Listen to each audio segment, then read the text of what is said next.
Samson der, den så bare afsted der, alt hvad vi kan.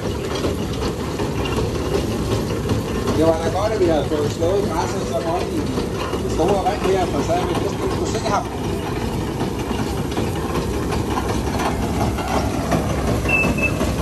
Og det er jo mange af de små maskiner her, det er jo sådan nogle selvbyggerprojekter.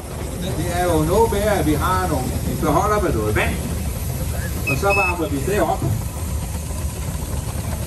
Og når vand, det varmes op i en lukket beholder, og alle små modeldampmaskiner, de aser og baser jo afsted, de prøver at følge med så godt de kan. Og vi har også damptrummelklubben, og vi har håber, at vi får Super Sentinellen med også dernede fra Holland. Den er faktisk 100 år gammel i år. Så lad os nu se, at vi får den med ind også i rækken. Damptrummelklubben i Danmark. Ja. Forståren, den har altså en dampdøjte, som vi... Ja, en lille en også, men der er også en stor en. Nu skal I bare se. Nu skal jeg jo på at komme forbi den lille måtte dernede der, for så bliver den altså mast. Prøv at se størrelsesforholdet. Fra det største til det mindste der. Så triller vi bare.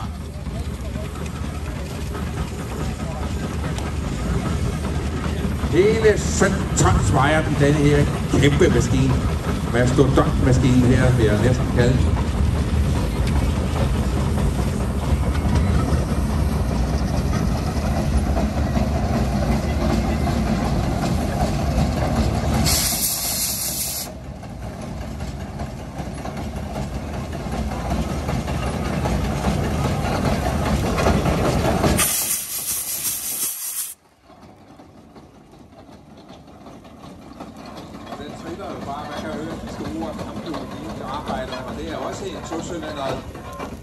Maskineri med høj- og lavtryksdamp. Igen har vi jo den lille højtrykscylinder i højre side, og den store lavtrykscylinder i venstre side, og så dampen arbejder 2 gange.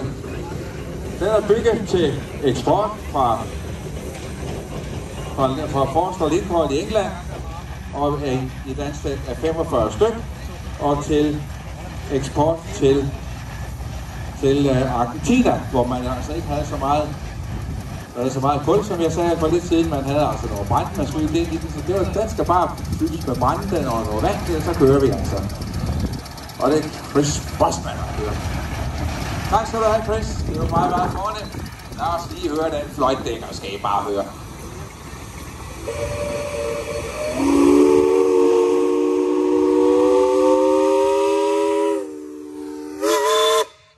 Ja, pragtfuldt.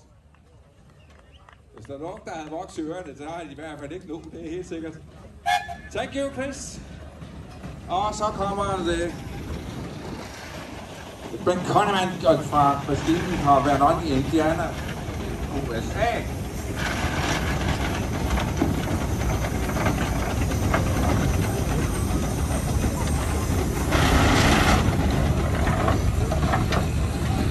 Og vi er oppe i, her er vi jo så oppe i 14 tons. Også det er så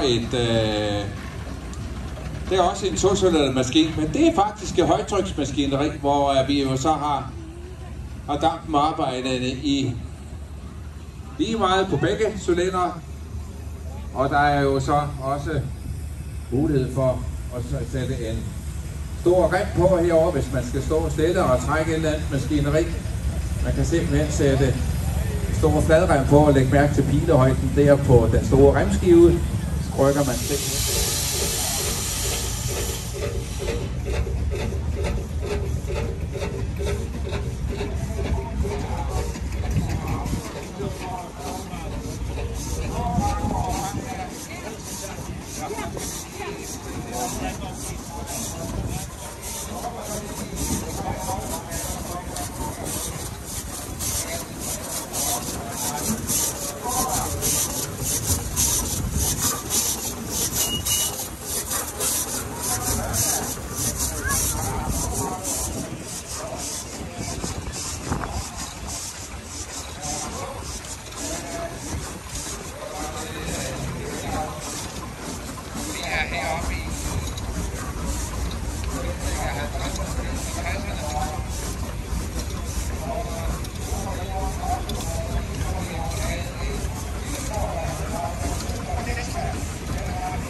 Emil.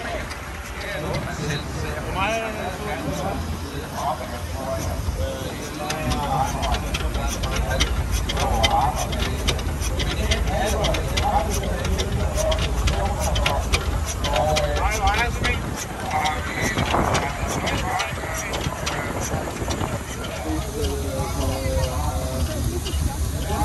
That's just a small bottle. Bottle.